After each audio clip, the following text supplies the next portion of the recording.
I would like to discuss a situation where I had to make a very fast decision based upon ethics, and it happened all really within the matter of 3 seconds.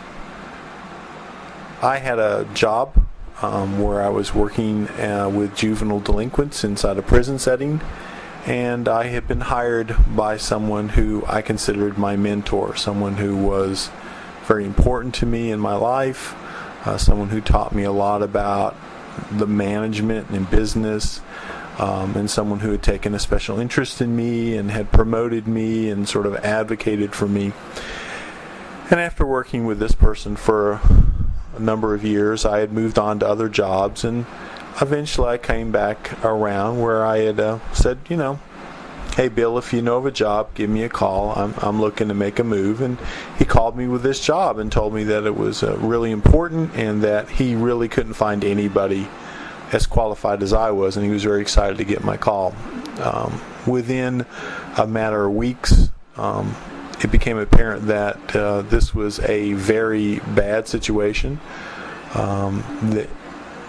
There was a lot of people involved trying to be the boss, while I ultimately had the responsibility. And I would say after about 4 months, I got called into Bill's office, and Bill told me that my work was not acceptable, that he was giving me a formal write-up, and that if my work hadn't improved dramatically within the next couple of weeks, that termination was a possibility. He further went on to say that if I just simply followed his plan, that termination would not happen, that he wasn't looking to fire me, and that this was really just sort of intended to be a wake-up call because there was so much focus on what we were doing in this project. Well, that all turned out to be a lie.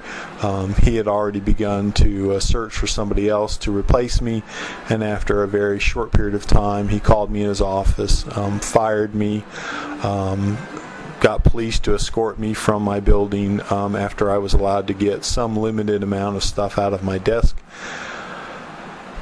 And that was it. I was fired. I was married, had 2 young children, and it just devastated me. I mean, I really can't describe it, how awful I felt. Fortunately, I was able to get a job literally within 2 hours, and after a week off, I started a new job, and I stayed on that job for about 6 months. And then eventually I got what I would call a dream job. I got a job that I was really well suited for, and it turned out to be for the best. While I was in that dream job, I was called to a meeting at a building with some other people that I was working with, and after the meeting was done, I stepped out of the conference room where I was, and I turned a corner to go to the bathroom, and there was the person who had fired me. He was also in that building at the time, and I literally had 2 or 3 seconds to try and sort of formulate a response. He looked at me, smiled, called my name, stuck out his hand like we were going to shake hands, as if nothing had ever happened. And I can't say that it all went through my mind this clearly, but I can say that my initial reaction was to punch him in the face, knock him to the ground, and kick his teeth out. I was still very angry at what he had done, and I felt a fairly strong sense of betrayal because he lied and because he was my mentor and someone I looked up to. To make matters even more complicated, during the time after I'd been fired, I had learned from several people that he had had an affair with a student intern at his office, that he was getting divorced, and that the student intern had filed sexual harassment claims against him. And all that was happening at the time he fired me.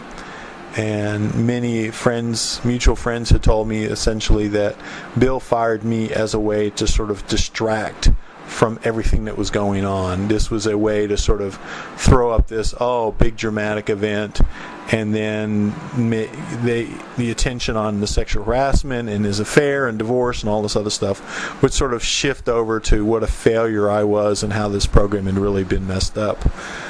And so I had all this knowledge when I'm looking at my mentor, a person I had looked up to, sticking out his hand and smiling.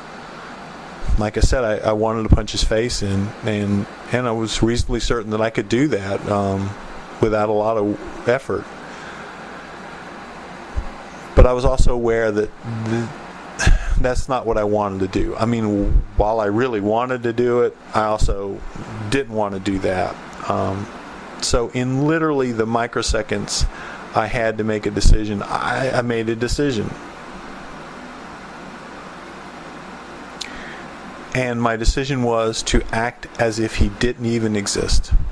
I literally walked by him without making eye contact, without acknowledging him, without touching him. It literally was as if he did not exist. I later learned that upset him, and he wondered why I was so rude to him, which I think speaks more to his narcissism than anything else. It's been many years since that event, probably 17 or 18 years, but it still stands out to me as one of those ethical decisions about how I was going to behave and what I was going to do, and it had to be done in 2 seconds or less.